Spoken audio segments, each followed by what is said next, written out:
All right, today I'm gonna give you guys my full breakdown and review of the MAXUM X3 all-in-one trainer, which I have found to be one of the most, if not the most, hyped up and most requested all-in-one trainer of 2025, which is actually saying a lot considering I think 2025 is really the year of the all-in-one functional trainer type setup with so many brands, so many different price points. There's a lot of great, honestly, inexpensive ones, but if you're looking for something that is not crazy expensive, it gives you the 3x3 uprights, the front two being stainless steel, which definitely usually adds a higher price point, gives you all the accessories, and is also one of the few companies that has one of the articulating arms, and again, at a pretty decent competitive price point compared to other competition. I believe that's why this one has been a lot of people's radars and they've been wanting to seeing a lot more reviews and footage and just feedback about this machine. And I'm gonna give you guys my honest feedback here in this video, no question. Did review one other MAXUM Fitness product, the leg extension leg curl. And I would say that is the other good thing going for MAXUM Fitness right now is that the reputation thus far in their products has been very good. On their website, you can see they make a couple little varieties of all-in-one trainer, squat rack type setups with different hole dimensions. And if you want a Smith machine or not a Smith machine, again, this is the X3. So there are two different heights with this unit. There's an 88.5 inches in height, and then there's the 82.5 inches, which is the more stockier one, which is the one that I have, and I'll be reminding you guys that throughout the video. And why I kind of like that is because aside from all those competitive features, there aren't many all-in-one trainers that have everything I said that are also at that height. So I wanted to show you someone like me who is 6 foot, how and if this would actually work out for you if you're considering or you need something like this for, say, a basement or a room that has a lower ceiling in your home. And as always, guys, full disclosure, I still think it's really important, even though this is starting to kind of fall by the wayside again, give you guys full disclosure that I did not purchase this. MAXUM Fitness sent this out to me free for review, allowed me to say, do whatever I want, of course, otherwise I would not agree to such a review. So I'm gonna give you guys my honest, straightforward thoughts and opinions about this machine. I'm gonna try not to get too long-winded, but I do have a lot to say about this one, so I will put some timestamps down below to respect your time and also make it a little bit of luxury to kind of watching this video. If you want to jump to certain sections, go ahead and do so. At the very least, though, if you guys found this video at all informative and helpful, please consider liking, sharing, subscribing. If you guys need help too, it's one of the best things you can do to help support me here on this channel. And of course, if you're considering picking up anything from MAXUM Fitness, I got a code down below to help support me and keep the lights and honest reviews like this going. Assembling this was very easy with a couple little minor hiccups. And you would think just by looking at these all-in-one trainers and racks that you kind of know what you're gonna get, but some of these take way longer than expected based on how things are organized, put together, bolt sizes, all that stuff. This was very easy. In fact, it was one of those things I honestly kind of rushed it a little bit, and this is what I should have done, because when you do order from MAXUM, even the same thing with the leg extension leg curl, they will give you an email with an updated guide if there's any changes. And so when I did just kind of rush this and just kind of looked at pictures and just really just plugged and played all the screws and nuts and bolts together, one little thing I emailed the owner back, I thought there was an issue, was on the install with one of the rods. It was just the ordering of how you put stuff in. So I had the top bar put in, but it really needed to have the Smith machine put in. I digress. The point was he corrected that, or they did correct that on the assembly updated guide. So just be mindful of that if you're gonna use the assembly or the instructions inside the box. They did actually go ahead and update it with the emailed instructions that went to your mailbox. Otherwise, the assembly delivery was very straightforward. Let's get into included attachments and accessories, because that is one of the selling points with this, and I'd say comparable to maybe Force USA, who's also notorious for doing such things. You can check the included attachment list, so I'm not gonna go through it just like point by point, but I'll bring up things that I think are worth noting from each of the attachments. First, starting off with something that is maybe a love-hate, maybe something people do not consider. I actually love this, and this is this. They call it a quick release leg press plate. Also probably taken a page out of Force USA's playbook. On their older models, they used to use these a lot. Now, some people do not like these. If you guys are an old viewer of the channel, you guys know I had a vertical leg press back in the day, and I really liked that. It can feel a little iffy, I think, actually disengaging and engaging the actual foot plate. And I would highly recommend doing this from the floor. I would not do this from a bench, just as far as more stability. I think it's pretty safe as long as you have spotter arms in there. And you also got to make sure you're racking and unracking it with a certain angle. And I think the way this is set up, I don't think you can really do it the wrong way. With that said, I know for some people this might feel a little too iffy. I recommend just starting out really light, and if you watch some of the footage of me using it, I used it very lightly. It's gonna work out best for some people that either don't have any kind of low back issues that are really, I should say more specifically, anyone who has a really sensitive low back. And if you have good flexibility, I'd say more so in your hips, because one of the things and what I like about this is I can get in a really deep position. You gotta fine tune yourself a little bit, kind of scoot yourself up or back to get that positioning.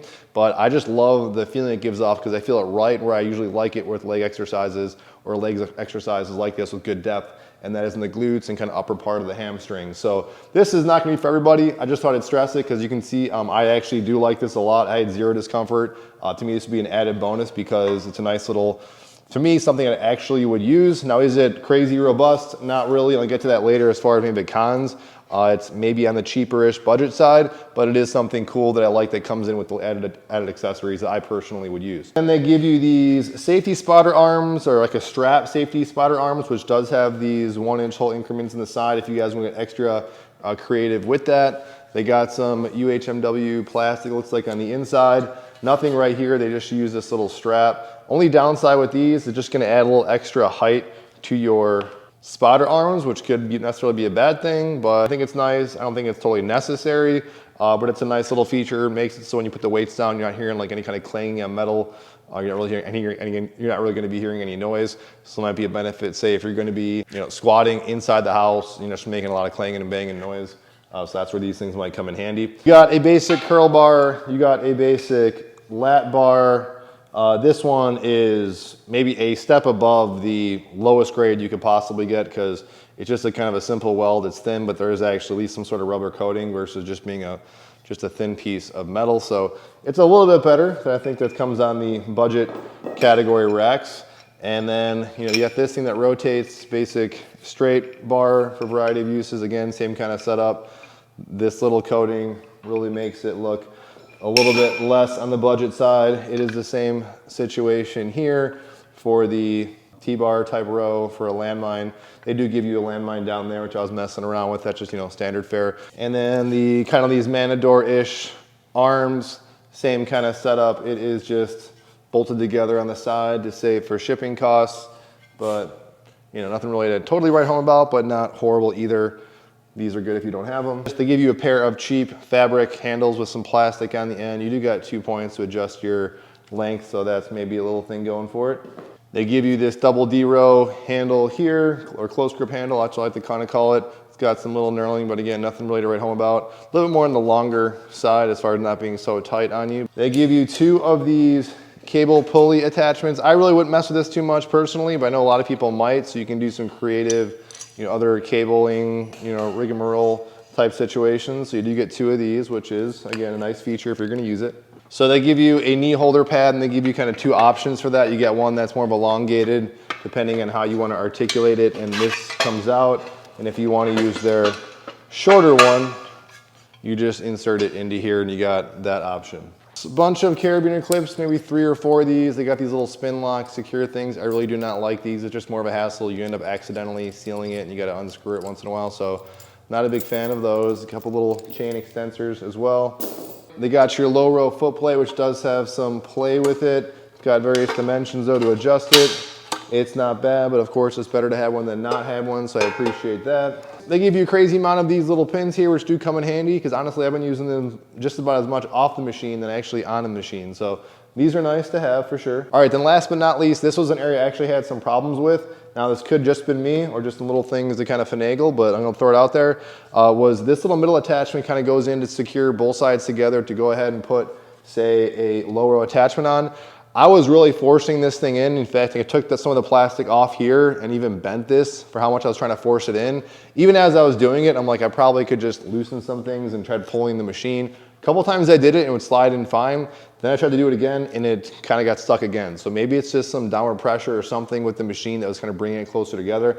I don't know, it totally could be my error, but the point is I messed with it a few times and got so frustrated I stopped even really messing with it. But totally could have just been me. It wasn't something I felt like it was worth really adjusting because I really wasn't using this thing that much. All right, getting into some noteworthy specs and segueing into some features here. Again, this is the 82.5 inch height rack. So you can see right here, again, 6 foot, just making the clearance here on this. The top arms also go up to the full length of the cable, are 82.5 inches in the height of this cable, according to what they say on their website. The full distance from cable to cable here is 96 inches. Again, highlighting the front uprights being stainless steel, so that's pretty good considering the price on that. Having the stainless steel here makes this trolley, of which I want to emphasize that. We'll get to the articulating arms here in a second, but they roll here on trolleys, making it pretty smooth to move these things. I'm not saying it's super light. You can move it up and down one-handed, I think, pretty easily. You don't really even have to use any counterweighted force with the hand. If you put it all the way down and all the way up, pretty easy to do that. The rack width itself is 49 inches. The front to back width is 61.5, if I recall that correctly.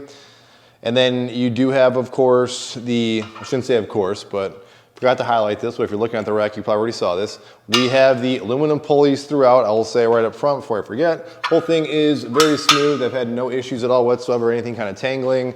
It rotates like this. There's no snagging at all whatsoever. So all the aluminum, all the pulley setup feels really good. Cable stack goes up to 220 pounds. This is a 2-to-1 ratio on the cables. As with a lot of these machines, you can join them together to get a true 1-to-1 with both cables. But right now you got 220 pounds on the stack. So if you go ahead and pull it as is, that chops it in half as a max of 110 pounds. You do have the added benefit though of having these extra weight horns in the side. So either out of laziness or just out of practicality, I found myself just using the stack for lat pull downs and then stacking some 45s on each side. That actually does work out. You wouldn't seem like you actually got clearance, but I had clearance no problem, unless you actually had some plates on the loaders here, which if I did not mention, is a nice little bonus that these are included versus other all-in-ones. You get to pay a little extra for that. Some of you guys asked about these kind of hole tolerances. Some things are fitting, so I tried a couple things, this kind of off-brand stuff.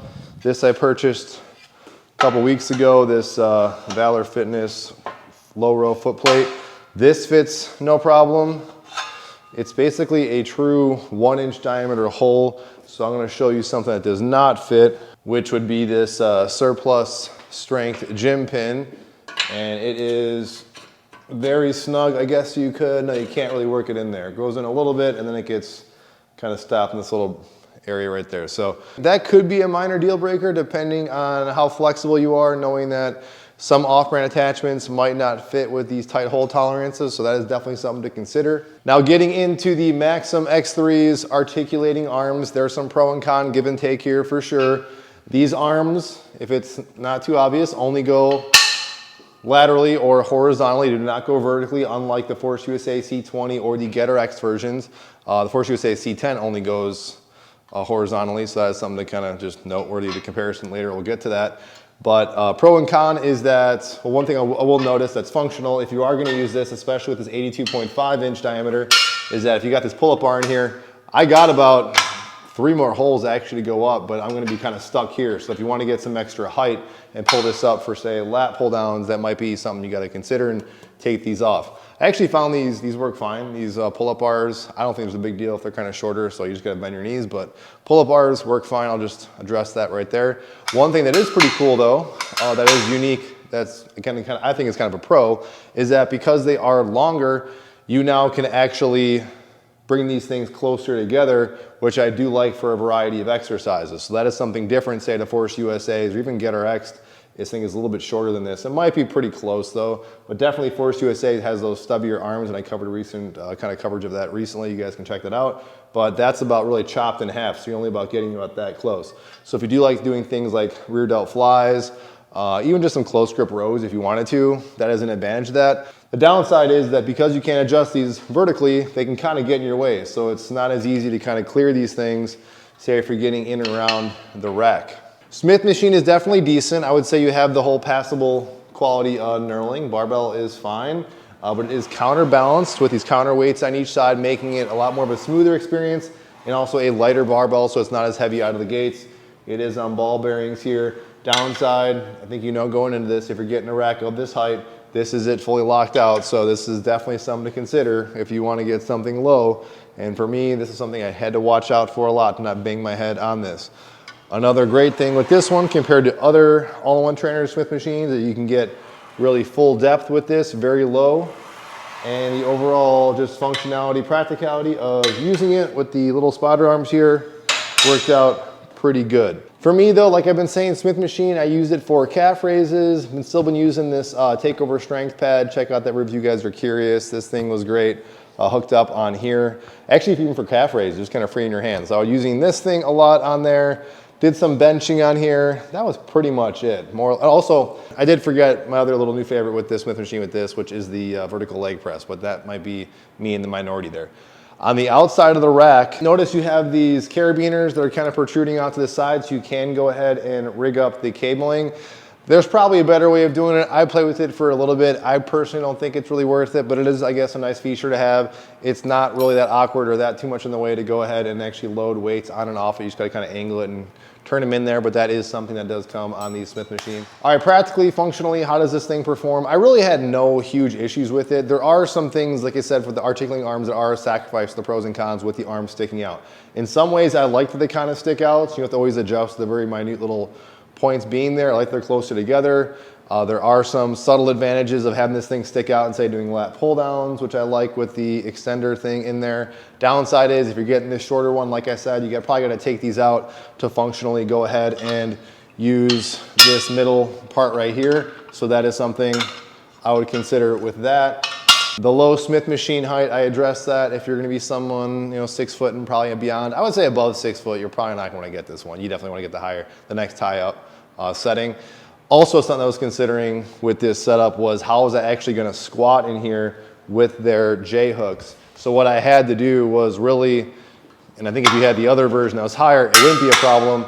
I had to lower the cable down and put the J hooks in this way. In fact, I just actually rigged it in like this. And you will see, or you have seen clips already of me doing some squatting here. So it is possible. A little bit tighter dimensions in here. I kind of clipped the weights a little bit with the spotter arms, but that is something with some of these dimensions you kind of got to be mindful of. But otherwise, it is possible for me being 6 foot to functionally use this, and I would have no problems with this at all whatsoever being a rack, minus the Smith machine dipping in and out of that. That would probably be the other big thing. Otherwise, there is zero functional flaws that I pretty much have had with this. So some summary pros and cons as a whole.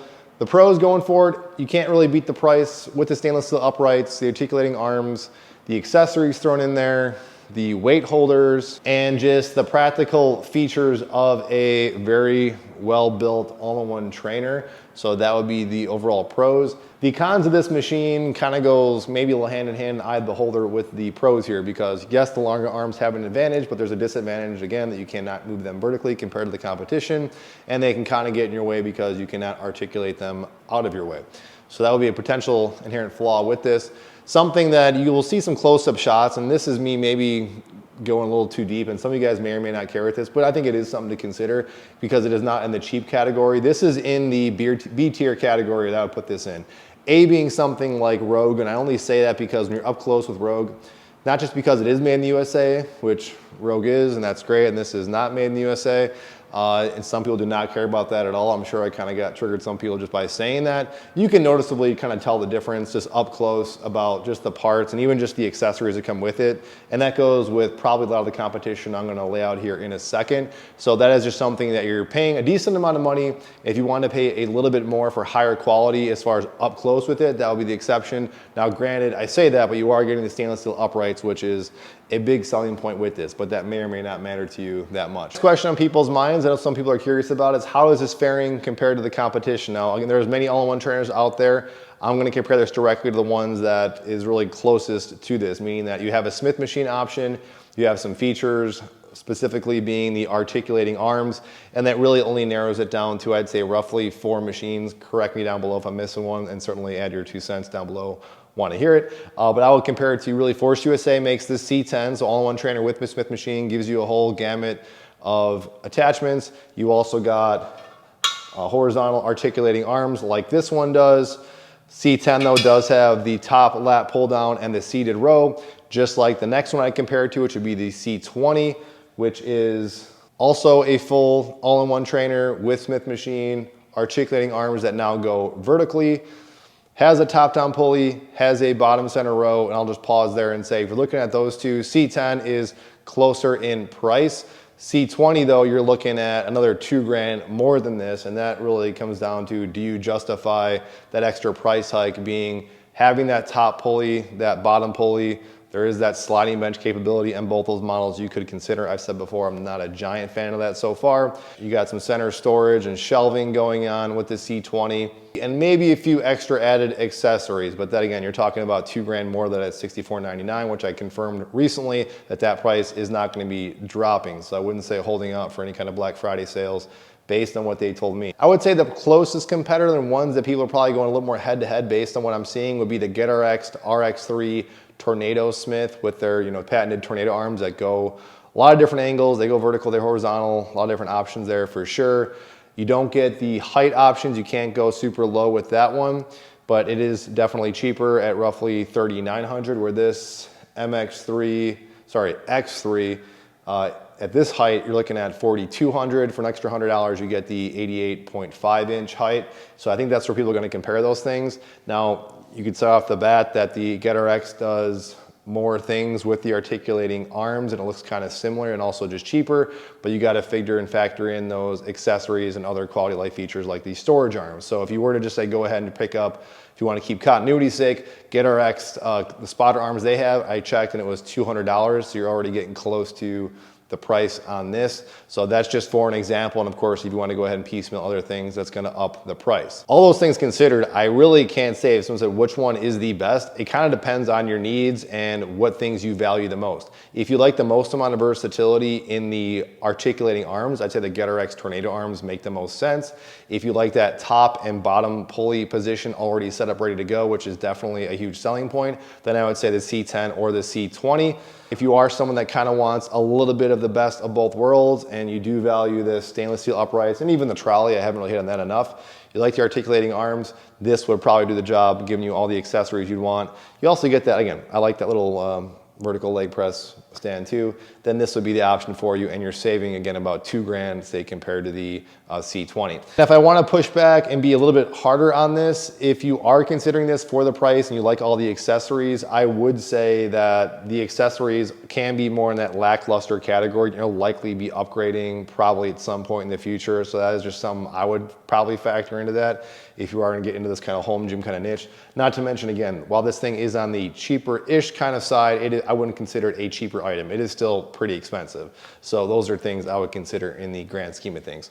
Hopefully this was informative, guys. If I did not cover a question and something you guys have a comment on, of course, drop it down below in the comment section. Again, if you want to pick up anything from Maxum Fitness, that link is down in the description box. But as I always say, guys, immensely helpful, especially if you are not subscribed and you watch this, at least a few videos once in a while, please consider subscribing, liking the video, leaving a comment, and it does a lot for me and helps me give you guys these honest, straightforward reviews. Thank you to Maxum Fitness for allowing me to do this review and sending this product out to me. Extremely grateful. Hopefully let me check out more things from them. I will see you guys in the next video.